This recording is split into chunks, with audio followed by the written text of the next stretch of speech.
बकरीदच्या पार्श्वभूमीवर पुन्हा कल्याणच्या दुर्गाडी किल्ल्यावर वाद. मंदिर प्रवेश रोखल्यानं शिवसेनेचे जोरदार आंदोलन. लवकरच पेट्रोल 170 आणि डिझेल 150 रुपयांपर्यंत जाणार. काँग्रेस नेते वडेट्टीवार यांचा मोठा दावा.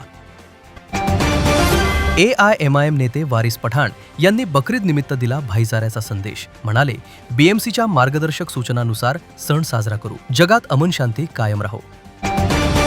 मुंबईत पाणी संकट गडद. तलावांमध्ये फक्त 17.85% पाणीसाठा शिल्लक. पाणी कपात वाढल्यानं टँकरची मागणी आणि दर गगनाला भिडले. मुंबई लोकल समोर बेधडक चालत राहिला युवक. चालक सतत हॉर्न वाजवत राहिला, पण व्यक्ती ट्रेन समोरून हटण्यास तयार नव्हता. मुंबई लोकलचा हा विचित्र व्हिडिओ सोशल मीडियावर व्हायरल. बकरीदच्या एक रात्री आधी BMCनं सोसायटीमध्ये कुर्बानीची परवानगी मागे घेतली. अखेरच्या क्षणी प्रशासनानं नियम बदलला. मुस्लिम समाजाचा राजकीय दबावाचा आरोप. गोरेगावमधील घटना. मुंबईत NCPच्या बैठकीत राजकीय वातावरण तापले. छगन भुजबळ यांचे मोठे वक्तव्य. म्हणाले, 2029 निवडणुकीसाठी राष्ट्रवादी काँग्रेसनं आतापासूनच स्वबळावर निवडणूक लढण्याची तयारी सुरू करावी. मुंबईत बकरी ईदची उत्साहपूर्ण धामधूम. हाजी अली, माहीम आणि आगरीपाडा येथे हजारो लोकांनी अदा केली नमाज. कडेकोट बंदोबस्तात उत्साहाचे वातावरण. मुंबईसह संपूर्ण महाराष्ट्रात बकरीदमुळे सुरक्षा कडक. चप्प्यावर पोलीस तैनात. नागरिकांना शांतता राखण्याचे आवाहन. महाराष्ट्रात रस्ते अपघातांवर नियंत्रणासाठी तयारी. गोल्डन अवरमध्ये जीव वाचवण्यासाठी सरकार एअर अँब्युलन्स सेवा सुरू करण्याच्या तयारीत.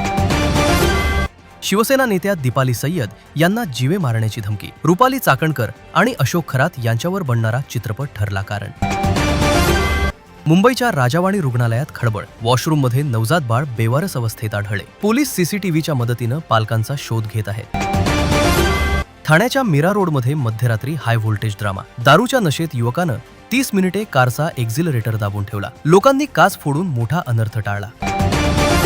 मी तेच करेन जे राहुल गांधी सांगतील. पॉवर ट्रान्सफरबाबत सिद्धारमैया यांची घोषणा. DK शिवकुमार होणार कर्नाटकचे नवे CM. मुंबईच्या कुलाबा कॉजवेमध्ये सकाळी अफरातफर. 5व्या मजल्यावर भीषण आग. अग्निशमन दलानं आगीवर मिळवला नियंत्रण. महाराष्ट्रात 1 जूनपासून समुद्रात मासेमारीवर बंदी. नियम तोडणाऱ्यांवर होणार कारवाई. मुंबईत इंटरनॅशनल ड्रायव्हिंग परमिटची मागणी वाढली. 5 वर्षात 95,000हून अधिक IDP जारी. रत्नागिरीच्या दापोलीमध्ये किल्ल्याजवळ 2 गटातील वादानं घेतला हिंसक वळण. 50 जणांच्या जमावानं 2 युवकांना मारहाण केली. 9 जण ताब्यात. परिसरात मोठा पोलीस बंदोबस्त. मुंबईत सोने चांदीच्या दरात बदल. 10 ग्रॅम 22 कॅरेट सोन्याची किंमत 1,43,050 रुपयेवर पोहोचली, तर चांदी 2,75,000 रुपये प्रति किलोपर्यंत पोहोचली.